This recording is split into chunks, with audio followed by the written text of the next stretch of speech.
स्वागत है आपका देवभूमि समाचार में। मैं हूं आपके साथ जूही सिंह। बुलेटिन की शुरुआत करेंगे। देहरादून में उत्तराखंड प्रांतीय सिविल सेवा कार्यकारी शाखा संघ का वार्षिक अधिवेशन कार्यक्रम का आयोजन किया गया, जिसमें उत्तराखंड के मुख्यमंत्री पुष्कर सिंह धामी मुख्य अतिथि के रूप में शामिल हुए। इस दौरान मुख्यमंत्री पुष्कर सिंह धामी ने क्या कुछ कहा, चलिए आपको सुनाते हैं।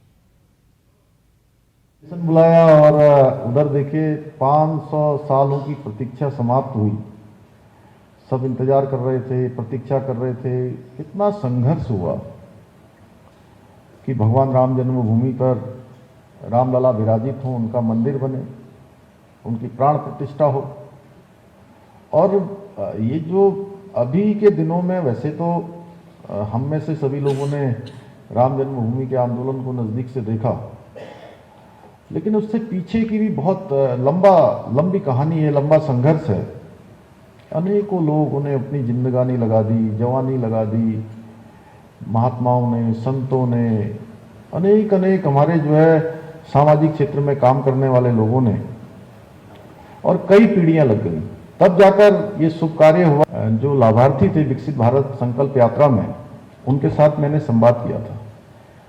तो उस संवाद में उन लोगों ने, उनसे मैंने पूछा कि आपको किसी अधिकारी के पास तो नहीं जाना पड़ा, किसी दफ्तर में तो नहीं जाना पड़ा, किसी ने आपसे कोई डिमांड तो नहीं करी? तो सबने कहा कि नहीं, हमको बहुत आसानी से योजना का लाभ मिल गया, और हम अधिकारी के पास नहीं गए, हम कर्मचारी के पास नहीं गए, हम किसी दफ्तर में नहीं गए, बल्कि हमारे घर में आकर ही जो है सारी औपचारिकताएं पूरी कर गई।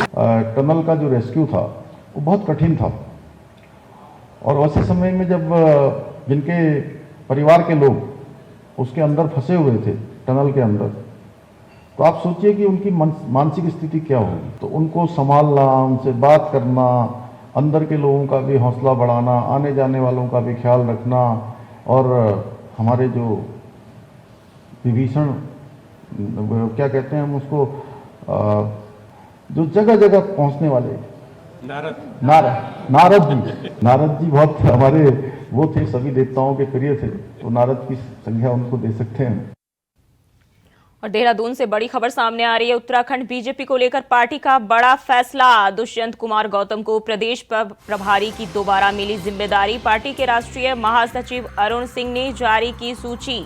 पहले भी दुष्यंत कुमार गौतम थे प्रदेश प्रभारी। तो देहरादून से बड़ी खबर सामने आ रही है। उत्तराखंड बीजेपी को लेकर पार्टी का बड़ा फैसला सामने आया है, जहां दुष्यंत कुमार गौतम को प्रदेश प्रभारी बीजेपी की ओर से नियुक्त किया गया है, और इससे पहले भी वह प्रभारी की जिम्मेदारी जो है दुष्यंत कुमार संभाल चुके हैं, और एक बार फिर से बीजेपी ने उन पर भरोसा जताया है और फिर से प्रदेश प्रभारी उन्हें नियुक्त किया गया है।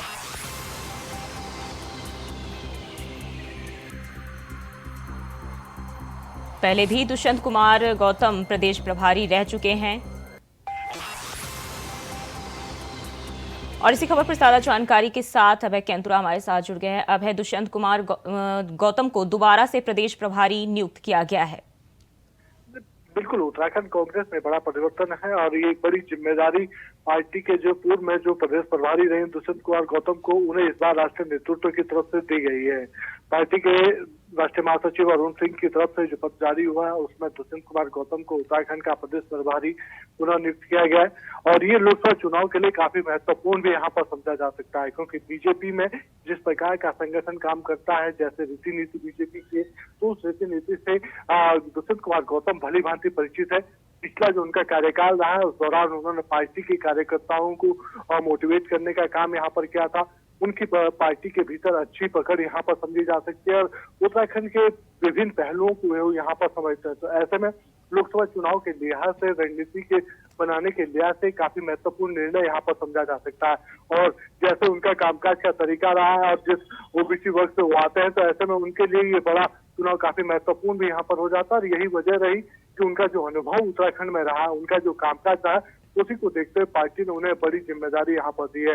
उत्तराखंड बीजेपी के लिए फायदेमंद इसलिए भी समझा जा सकता है कि जिस प्रकार से संगठन में अभी कामकाज हो रहा है, प्रदेश पदाधिकारी काम कर रहे हैं, तो उन सब चीजों को भली भांति जानते हैं, और इसी को देखते हुए आगे की जो रणनीतियां होंगी, उन रणनीतियों को बनाने का काम उनकी तरफ से यहाँ पर किया जाएगा, ताकि चुनाव में बीजेपी को बड़ी जीत यहाँ पर हासिल हो सके। बीजेपी ने जिस लक्ष्य को पूर्व में चुना है, हर लोकसभा सीट पर 5 लाख से ज्यादा मतों को प्राप्त करना है, 75% से ज्यादा मत हासिल करना है, तो उस लक्ष्य को तभी प्राप्त किया जा सकता है जब पार्टी का शीर्ष नेतृत्व तो उत्तराखंड के लिए सकारात्मक पहलू यहाँ पर रखता है और उनकी तरफ से यही काम यहाँ पर किया गया और इसीलिए दुष्यंत कुमार गौतम को प्रदेश प्रभारी की जिम्मेदारी यहाँ पर दी गई।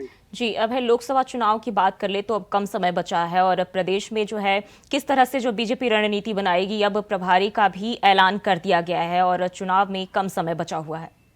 प्रभारी के तौर पर इससे पहले पूर्व में पार्टी ने जिन जिन पदाधिकारियों को यहाँ पर नियुक्त किया था वो सभी अपना संगठन के लिए बेहतर काम करते नजर आए थे। दुष्यंत कुमार गौतम को पुनः प्रदेश प्रभारी की जिम्मेदारी देना पार्टी की रणनीति का ही यहाँ पर हिस्सा समझा जा सकता है, क्योंकि दुष्यंत कुमार गौतम उत्तराखंड में पार्टी संगठन को बेहतर तरीके से जानते हैं। पूर्व में जो उन्होंने संगठन के कार्यक्रम यहाँ पर संचालित किए थे, उन कार्यक्रमों का फीडबैक वो समय समय पर यहाँ पर लेते रहे हैं, पार्टी प्रदेश पदाधिकारियों से बातचीत करते रहे और अब जब उन्हें पुनः प्रदेश प्रभारी की जिम्मेदारी यहाँ पर मिली है तो फिर ये समझा जा सकता है कि पार्टी अब बेहतर तरीके से और संगठन का उनका कामकाज यहाँ पर रहेगा, क्योंकि लगातार उस चीज को जानते हैं और अभी जिस तरह से पार्टी का संगठन काम कर रहा है, लोकसभा चुनाव के लिए जिस प्रदेश पदाधिकारियों को जिम्मेदारियां पूर्व में दी गई थी, अब उन जिम्मेदारियों को और बारीक तरीके से दृढ़ रूप से वो समझने का काम करेंगे और उनको और जिम्मेदारियों को आगे बढ़ाते हुए सभी नेताओं को नए लक्ष्य देने का काम उनकी तरफ से किया है। तो ये समझा जा सकता है कि लोकसभा चुनाव के लिए बीजेपी की महत्वपूर्ण जिम्मेदारी, जिसके तहत उन्होंने एक दुष्यंत कुमार गौतम को पुनः प्रदेश प्रभारी की जिम्मेदारी दी है। जी, अब है क्या लगता है दुष्यंत इस बार भी प्रदेश में जो है बीजेपी का कमल खिला पाएंगे, क्योंकि दोबारा से पार्टी ने उन्हें मौका दिया है, उन पर भरोसा जताया है? देखिए, बीजेपी इस समय काफी उत्साहित नजर यहाँ पर आ रही है, क्योंकि पिछले 5 साल के भीतर जिस प्रकार से प्रधानमंत्री नरेंद्र मोदी का उत्तराखंड को लेकर बड़ा विशेष लगाव यहाँ पर देखने को मिला है, बाबा केदार की धरती से जिस प्रकार से उन्होंने सदी के इस तीसरे दशक को उत्तराखंड के लिए दशक बताया, तो समझा जा सकता है कि बीजेपी ने जो नारा दिया उस नारे में 400 अब की बार पार करने का जो लक्ष्य उन्होंने चुना वो बड़ा सकारात्मक है। उत्तराखंड से बड़ा संदेश देश के अन्य राज्यों में जाता है, तो इसलिए बीजेपी उत्तराखंड की 5 लोकसभा सीटों को जीतने के लिए अपनी रणनीति बना रही है और उस रणनीति के तहत पार्टी पदाधिकारियों को जिम्मेदारी भी दे रही है। दुष्यंत कुमार गौतम को जो प्रदेश प्रभारी की भूमिका दी गई है वह अपनी भूमिका बेहतर तरीके से यहाँ पर पूर्व में भी निभाता है। जब 2019 में लोकसभा चुनाव यहाँ पर हुए थे तो उस समय भी जिस प्रकार से उनका कामकाज यहाँ पर है, तो समझा जा सकता है कि पार्टी इस समय काफी महत्वपूर्ण भूमिका उनको दे रही है, क्योंकि वो संगठन को उत्तराखंड में समझते हैं, संगठन के कहाँ पर किस प्रकार से कामकाज हो रहा है उन चीजों को जानते हैं, तो यही वजह है कि उन्हें जिम्मेदारी दी है ताकि इस चुनाव में बड़ी जीत हासिल हो सके। जी, अभी बहुत बहुत शुक्रिया आपका तमाम जानकारी के लिए। और उत्तराखंड सरकार ने 5 फरवरी को विधानसभा का सत्र आहूत करने का निर्णय लेते हुए अधिसूचना जारी कर दिया है। आपको बता दें कि 5 फरवरी से सत्र आहूत करने का निर्णय लिया गया है। सत्र को लेकर नेता प्रतिपक्ष यशपाल आर्य ने कहा कि अभी उनके पास सत्र का मसौदा नहीं आया है। सरकार किन विषयों को लेकर सत्र कर रही है उसकी जानकारी उन्हें नहीं है, लेकिन विपक्ष अपनी तैयारी कर चुका है। नेता प्रतिपक्ष ने कहा कि अगर सरकार सदन के भीतर जबरदस्ती कोई भी बिल या विधेयक पेश करना चाहती है तो विपक्ष उसका विरोध अवश्य करेगा।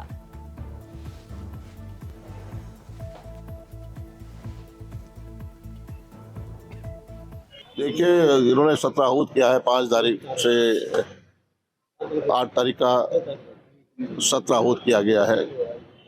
अब देखिए एजेंडा क्या है, प्रारूप क्या है, मसौदा क्या है, किन मुद्दों को लेकर भारतीय जनता पार्टी की सरकार सदन में पेश करने जा रही है, उसके बाद ही हम अपनी बात को रखेंगे, उसका पल का अध्ययन कर लें।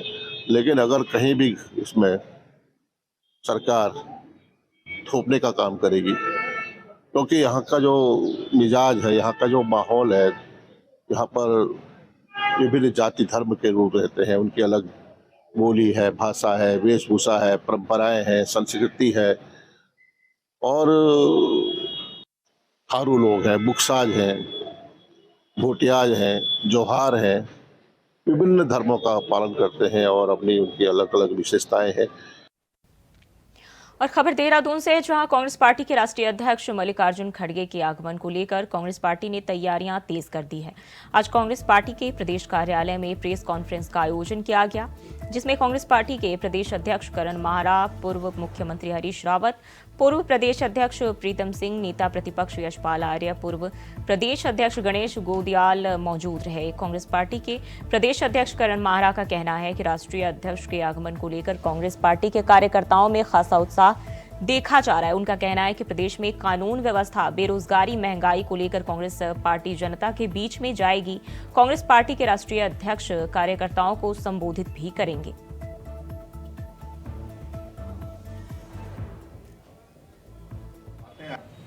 कि 9 हिमालय राज्यों में महिला अपराध में उत्तराखंड पहले स्थान पर आज है और एक केंद्र सरकार के उपक्रम से ही ये जानकारी है।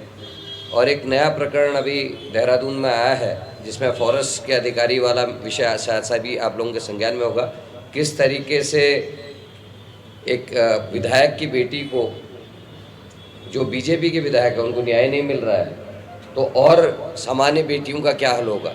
और अगर सरकार ये मानती कि वो अधिकारी ठीक है तो फिर उसको संबद्ध क्यों किया, और अगर ठीक नहीं है तो एक लड़की, मैं तो ये है, हालांकि वो बीजेपी के विधायक की बेटी है, लेकिन है तो बेटी, उसको अगर न्याय नहीं इस राज्य में मिल रहा है तो आप समझ सकते हैं कि अन्य बेटियों का क्या हाल होगा। 9 हिमालय राज्यों में प्रथम नंबर पर आज अपराध में, महिला अपराध में उत्तराखंड खड़ा है और ये आज एक नई वानगी आप सबके सामने आई है। तो मल्लिकार्जुन खड़गे जी के उसमें आप देखिएगा भारी संख्या में महिलाओं का भी प्रतिनिधित्व होने वाला है। एक जनहित याचिका दायर की गई और उसके माध्यम से हाईकोर्ट ने कहा कि सीबीआई जांच होनी चाहिए, लेकिन सरकार डरी हुई है, सहमी हुई है, वो सीबीआई जांच नहीं कराना चाहती है, इसलिए सुप्रीम कोर्ट गई और सुप्रीम कोर्ट ने भी कहा कि हाईकोर्ट का जो निर्णय है, कितना बड़ा भ्रष्टाचार हुआ है, तो इसकी सीबीआई जांच होनी चाहिए। तो ये हालत, ये स्थिति जिस सरकार की हो, आप स्वयं अंदाजा लगा सकते हैं कि प्रदेश किस दिशा में जाने का काम कर रहा है। देश भर में उसको विस्तृत रूप से कांग्रेस जनों के बीच में वो रखना भी चाहेंगे और इस संदेश पूरे प्रदेश में जाना भी चाहेगा भी। देश की सरकार, भाजपा की सरकार और राज्य की सरकार, डबल इंजन की सरकार विफल हो गई है हर विषय में, हर मामले में, मुद्दों में, और लगातार सरकार ध्यान बांट रही है। हर चुनाव में 2000 का चुनावी एजेंडा लोकसभा का भाजपा का क्या एजेंडा था, 2019 का उसका एजेंडा क्या था और 2024 का एजेंडा उनका क्या होगा, ये साफ जाहिर है। मुद्दे वही हैं, लेकिन मुद्दों को से ध्यान बटाने के लिए उन मुद्दों पर कोई कार्रवाई नहीं होती, उन मुद्दों पर अमल नहीं होता है और ध्यान बांटने के लिए नए मुद्दों को लेकर जनता के बीच में हर बार गए हैं और जाते रहे हैं। लोग बहुत आतुर होंगे, लोग बड़ी संख्या में आएंगे, कांग्रेस के कार्यकर्ता भी बड़े उत्साहपूर्वक आएंगे। इसीलिए हमारे प्रयास करने के बावजूद, बार बार अनुरोध करने के बावजूद हमको परेड ग्राउंड नहीं आ रही। ये सरकार, राज्य सरकार और केंद्र सरकार, क्योंकि जिस तरीके से जिलाधिकारी ने कहा कि ऊपर से आदेश, तो ऊपर के आदेश ऊपर से ऊपर, ऊपर से ऊपर, तो ऐसा लगता है कि जिस तरीके से राहुल गांधी जी की यात्रा में व्यवधान आश्रम में डाला गया, उसी तरीके से श्री मल्लिकार्जुन खड़गे जी के संदेश को भी लोग सुन न सकें, सब लोग बड़ी संख्या में न पहुंच सकें, इसलिए हमको जो है परेड ग्राउंड देने से इनकार किया गया और हम, कांग्रेस उसकी निंदा करती है और लोगों से प्रार्थना करते हैं कि कल कष्ट उठाना पड़ेगा, लेकिन आए और जो सरकार ने हमारा अनुरोध अस्वीकार किया है, हमको परेड ग्राउंड नहीं दिया है, उसका माकूल उत्तर अपनी उपस्थिति से और श्री मल्लिकार्जुन खड़गे जी के संदेश को सुन करके दें। इसी के साथ उत्तराखंड कांग्रेस ने अपने राष्ट्रीय अध्यक्ष के देहरादून आगमन की तैयारी पूरी कर ली है। साथ ही पार्टी के पदाधिकारी और कार्यकर्ता उत्साहित भी नजर आ रहे हैं, क्योंकि कांग्रेस के लिए राष्ट्रीय अध्यक्ष का यह दौरा चुनाव के लिए शंखनाद है। 28 जनवरी को उत्तराखंड कांग्रेस अपने राष्ट्रीय अध्यक्ष के स्वागत के लिए पूरी तैयारी कर चुकी है। 28 जनवरी को कांग्रेस के राष्ट्रीय अध्यक्ष मल्लिकार्जुन खड़गे देहरादून पहुंचे, जहां पर उनकी जनसभा होनी है। इस जनसभा की तैयारी के लिए कांग्रेस ने पार्टी पदाधिकारियों को पूरी जिम्मेदारी दे दी है। कहा जा सकता है कि हजारों की संख्या में कल बन्नू स्कूल के मैदान में अपने राष्ट्रीय अध्यक्ष का स्वागत कांग्रेस के कार्यकर्ता करते हुए नजर आएंगे। कांग्रेस का ये एक तरीके से लोकसभा चुनाव के लिए शंखनाद है, जिसमें कांग्रेस इस चुनावी शंखनाद के माध्यम से भाजपा को पूरी मात देने की कोशिश यहाँ पर करेगी। कांग्रेस के राष्ट्रीय अध्यक्ष मल्लिकार्जुन खड़गे अपने इस दौरे के दौरान पार्टी के कार्यकर्ताओं में ऊर्जा और उत्साह संचार करने का काम करेंगे, ताकि इस चुनाव में पार्टी के कार्यकर्ता जी जान से जुड़ सके, पार्टी की रीति नीति जनता के बीच पहुंच सके और पार्टी इस चुनाव के लिए मजबूत प्रबंधन के साथ, मजबूत संगठन के साथ चुनाव जीतने का काम कर सके। ये समझा जा सकता है कि कांग्रेस अपनी तैयारियां राष्ट्रीय स्तर पर कर चुकी है। उनके इस दौरे को लेकर उत्तराखंड में, देहरादून में विभिन्न तैयारियां यहाँ पर हो चुकी है, जिसमें जिम्मेदारी नेताओं को भी जुटाने के साथ साथ वहाँ पर जनसभा को सफल बनाने की भी रहेगी। प्रदेश जो कमेटी है, प्रदेश कमेटी है, उसने पूरी तैयारी यहाँ पर कर दी है, नेताओं को अपनी अपनी जिम्मेदारी दे दी। अब देखना यही होगा कि कल मल्लिकार्जुन खड़गे जब देहरादून पहुंचेंगे तो किस प्रकार सत्ता जुबानी हमला बोलेंगे। कैमरामैन हसन के साथ अभय कैनपुरा, इंडिया वॉइस, देहरादून। और मसूरी में उत्तराखंड रोडवेज बस का ब्रेक फेल हो गया, जिसकी चपेट में आने से 3 कारें क्षतिग्रस्त हो गई। वहीं बस के ब्रेक फेल होने की किसी भी प्रकार की जनहानि अभी तक नहीं हुई। बताया जा रहा है कि सुबह के समय उत्तराखंड रोडवेज बस दिल्ली से मसूरी करीब 5 बजे आई थी और खराब होने के कारण सड़क किनारे खड़ी कर दी गई। राज्यपाल का दौरा होने के कारण सड़क पर खड़ी गाड़ियों को हटाने के निर्देश वो जारी किए गए, जिसके बाद ड्राइवर को पुलिस ने बस हटाने का निर्देश दिया था। बस चालक ने बस को स्टार्ट कर बैक करने की कोशिश की थी अचानक, और इस दौरान बस का ब्रेक फेल हो गया और बस अनियंत्रित हो गई, जिसके चपेट में आने से यह हादसा हुआ। रात को दिल्ली से ये पहुंची, सुबह 5 बजे गाड़ी पहुंची थी और उसका प्रेशर पाइप खराब हो गया था। खराब होने पे साइड लगा रखी थी। साइड लगाने पे ट्रैफिक निकल रहा था, कोई दिक्कत नहीं, किसी को कोई परेशानी नहीं होती। अब दरोगा जी आए, उन्होंने कहा हम राज्यपाल का दौरा है, राज्यपाल आ रहे हैं मसूरी में और आप इसको साइड करो। उसने मना करा, नहीं सर नहीं जाने की गाड़ी है, होने की नहीं साइड, इसके ब्रेक फॉलो रखे। कहा नहीं तुम साइड करो इसको। ये जबरदस्ती दरोगा जी ने साइड कराई। अब इसके ब्रेक फैले होके नहीं रुकी गाड़ी, पीछे थोड़ी चलेगी, फिर ये गाड़ी 3-4 गाड़ियों को रोकती हुई निकल गई, रुकी जब। नहीं चोट का तो आई नहीं सर, लेकिन गाड़ी खराब, हादसा हो सकता था। हाँ हो सकता था सर, अगर गाड़ी ना रुकती है। और ये शुगर की बात है, इसमें पैसेंजर थे क्योंकि गाड़ी खड़ी थी रात से, सुबह से। सुबह कितने बजे जाना था इस बस को? अगर इसका 6:30 बजे का टाइम था सर। मिनिमम अभी 1 घंटे पहले की बात है। मैं ऊपर से नीचे जा रहा था, एयरपोर्ट जा रहा था, एयरपोर्ट की सवारी थी मेरे पास। मुझे पुलिस वाले ने हाथ दिया कि अभी रुक जाए, कि बस बैक हो रही है, बैक होने के उसके बाद चले जाइए। बस बैक हो चुकी थी पूरी, मैंने देख ली थी। उसके बाद मेरे को पुलिस वालों ने हाथ दिया कि तू निकल जा। अब जैसे मैं सामने से नीचे आया, मैं 10 मीटर पे भी नहीं था, तब तक पीछे की बस की ब्रेक फेल हो गए। अब मुझे भी क्या पता चलता मैं पीछे क्या हुआ।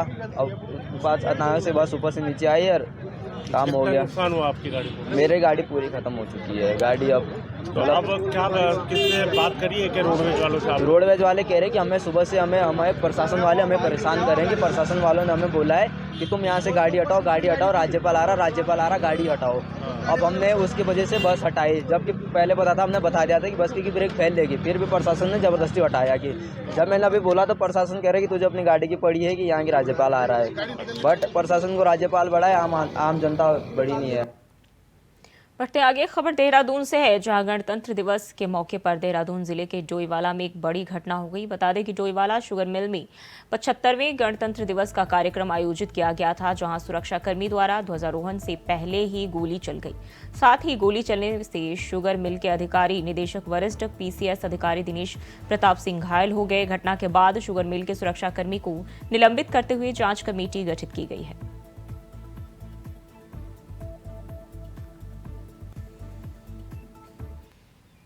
वही खबर देहरादून से है, जहां नगर निकायों में OBC के लिए आरक्षण तय करने के लिए रिपोर्ट मुख्यमंत्री को सौंपी गई। बता दें कि BS वर्मा की अध्यक्षता में गठित आयोग ने अपनी रिपोर्ट मुख्यमंत्री को सौंपी है। साल 2022 में वर्मा आयोग का गठन किया गया था।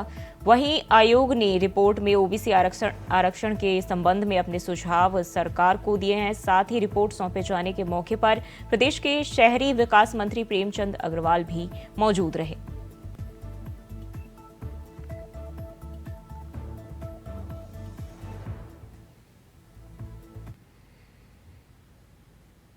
और देहरादून में कांग्रेस के वरिष्ठ विधायक और नेता प्रतिपक्ष यशपाल आर्य ने एक बार फिर से भाजपा सरकार पर जाति और धर्म की राजनीति करने का आरोप लगाया है। कांग्रेस नेता ने कहा कि प्रदेश में जिस तरह से दुर्भावना के साथ भाजपा सरकार काम कर रही है वह सही नहीं है और इसका जनता जवाब जरूर देगी। कांग्रेस का आरोप है कि उनके राष्ट्रीय अध्यक्ष का देहरादून में दौरा है, वह जनसभा करना चाहते हैं लेकिन सरकार की तरफ से उन्हें परेड मैदान नहीं दिया जा रहा है। जो एक दलित नेता है और उनका अपमान कांग्रेस कर रहे हैं तो इनका जवाब जो है कांग्रेस जरूर देगी।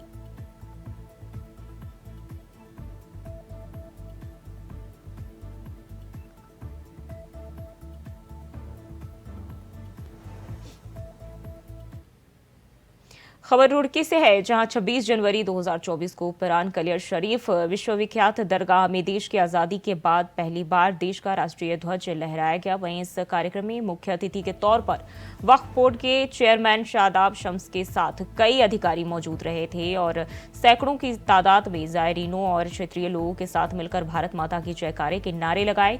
साथ ही इस कार्यक्रम में पहुंचे लोगों ने बताया कि देश के अंदर कोई ऐसी जगह नहीं रहनी चाहिए जहां तिरंगा ना फहराया जाए और साथ ही कहा कि हमारा मानना है राष्ट्र सबसे पहले है।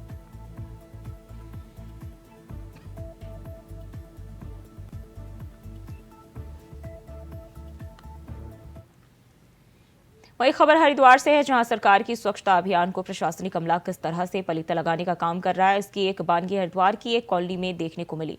हरिद्वार के बहादुराबाद में राधिका एन्क्लेव के लोग 4 महीने से कॉलोनी में हुए जल भराव से परेशान है। कॉलोनी वासी को न केवल दुर्गंध का सामना करना पड़ रहा है बल्कि उन पर गंभीर बीमारियों का खतरा भी बना हुआ है। प्रधान से लेकर विधायक, सांसद और जिलाधिकारी तक अपनी गुहार लगा चुके कॉलोनी वासियों ने अब प्रशासन को 15 दिन का अल्टीमेटम दिया है, जिसके बाद उन्होंने इसी पानी में जल समाधि लेने की बात कही है।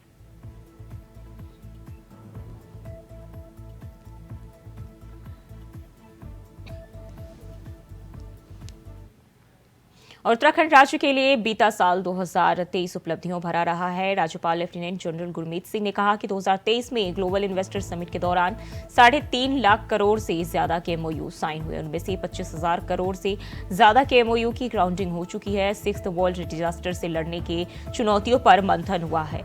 4 धाम यात्रा और कांवड़ यात्रा ने अपने नए रिकॉर्ड स्थापित किए। साथ ही राज्य में युवाओं के सुनहरे भविष्य के लिए सरकार ने कई सारी योजनाएं भी चलाई है, जिसका लाभ मिलने से अब जो है लोगों को मिलने रहा है। साथ ही यह सब उत्तराखंड राज्य के लिए विकास के लिए आने वाले समय में मील का पत्थर साबित होंगे।